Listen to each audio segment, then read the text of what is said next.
Talking about Spanish football, La Liga, Barcelona will be taking on Athletic Bilbao on Sunday, and it's going to be a very crucial game. Both teams are doing well in the league. Bilbao have 17 points. Barcelona have 21 points. I think it's quite tight. So this game is even going to decide whether or not Bilbao is going to catch Barcelona or something. And I think it's going to be very, very interesting because in the last 4 games, Barcelona has been able to win 3 games and Bilbao has 1 to their name. So I think everything is pointing towards Barcelona to win. But if Bilbao happen to win it, I think we are not going to resolve that. What are you expecting in this game? Yeah. In this very game, I am expecting Barcelona to win so that the competition will be very tight between them. Madrid. Yes. Yeah. Because if Barcelona lose guard and but Barcelona nowadays they are not able to score goals that much like they start when they started. I think for the after the first 2-3 games they started scoring. So I think nowadays their scoring abilities has come down and the opponent is always able to score. I don't know what is wrong with Barcelona defense. Barcelona defense has been very solid since last season, and they mostly concede maybe 1, 2 at best.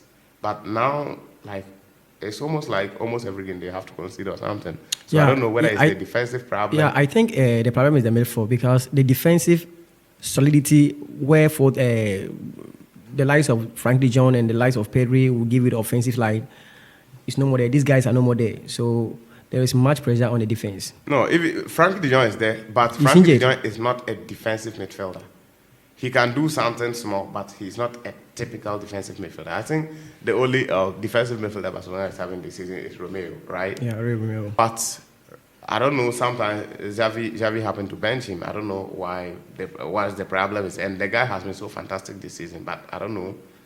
Sometimes he does bench him and play Frankie de Jong, this former Manchester City legend, Gundogan. Yeah. So I don't know. I just don't understand why Barcelona is conceding goals so much. I mean, I don't understand. Because they have Araujo and they also have Kunde, Christensen is also on top. And they have their left back, this Spanish boy is so fantastic. And their right back to Cancelo is doing good. So I don't know where the problem is. I think it's the defensive midfield role. Yes. You don't have someone that can play the defensive midfield role. Very good. Frankie was injured for some time. Yeah. And when the very moment Frankie went off, as I said earlier on, there was no proper distribution passes. Someone that could. Yes, you see, Gundogan is much more offensive. Yeah. And now the inclusion of João Felix and Yamil Lamine is also now coming. You see, he's a young guy and he would love to just dribble and get more attention. Yeah. And now Robert Lewandowski is not also scoring. That's one of the surprising things to me. Yes. I think this season Bellingham is leading the chart when it comes to this thing. And it's quite surprising. Lewandowski versus Bellingham for the Pichichi is I mean, who would have expected something like this? Yeah. I would have been expecting by now Robert Lewandowski would have been having because he's a centre forward. 14, 15 goals. Sure. But he's not able to bang in the goals. I don't know what is happening. And one very thing that I've realized is that... And if you pay attention, Barcelona have had creative players this season more. Like, with creativity. Sure. João Felix will create. This Yamil will also create. Gundogan. And even Cancelo is also assistant. Yes. All those things. And the left back, this Spanish guy, is also so good. Baldi is also doing so well. Yeah, but he's still not scoring. I don't know what the problem is. Because Robert Lewandowski, for all we know, is a goal poacher. He's a goal machine. Sure. Goal poacher. He will score you. Give me the ball. 1-2, he scored. 1-2, he's scoring. But this season is not like that. I don't know. Maybe his time is up and he need to. I think his or something. I don't know. I think the opponents are now seeing his antidote. So now they are using the antidote to capitalize on him. And Lewan just give it the ball. Lewan is a pacey player with shots. Lewan can't dribble so much like the likes of Messi, Suarez, and the other guys. So but he knows how to score. Yes, he positions himself very well. And one very thing that Barcelona people need to understand is Lewan score more goals from the top. Yes. And Barcelona, you don't cross. Yes, he doesn't get those feet. So this has been a challenge and it has been a problem because when the top balls are not coming. Yeah, but crosses is also against what Barcelona believe in because Barcelona believe in tiki-taka and they score. They don't believe in throwing long balls to score goals or something. Barcelona don't believe in those things. So I think you have to understand the team you are coming in before you come because I don't think Robert Lewandowski don't know Barcelona before he came. Yeah. So, I mean, it is what it is. But what is your expectation when it comes to scoreline in this game? I think Barcelona will win.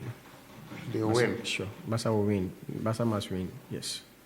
Barca must win. Barca must win. But will they win? What is the scoreline you are expecting? Not less than 1.5 or 0.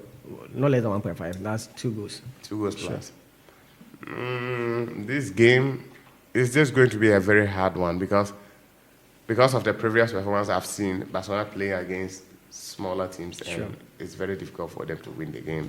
And going against players like this Williams, Iñaki Williams, and his brother, I think it's going to be kind of difficult, but I have to lean towards Barcelona, maybe 1-0, 2-1, 2-0, something like that.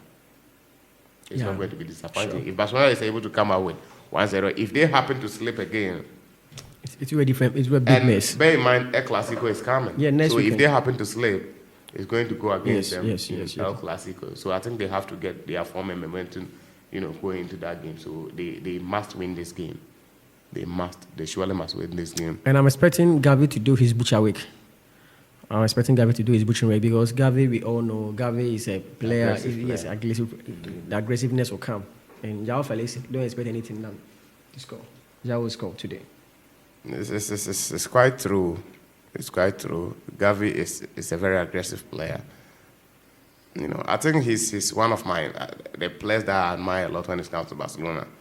He's the player that I admire a lot. Aside Araujo, he's the guy that I admire a lot in the Barcelona setup. So, like I said, I'll be expecting maybe 2-1, 2-0, 1-0, something like that for Barcelona. Guys, that brings us to the end of today's content. For more of this, be sure to subscribe.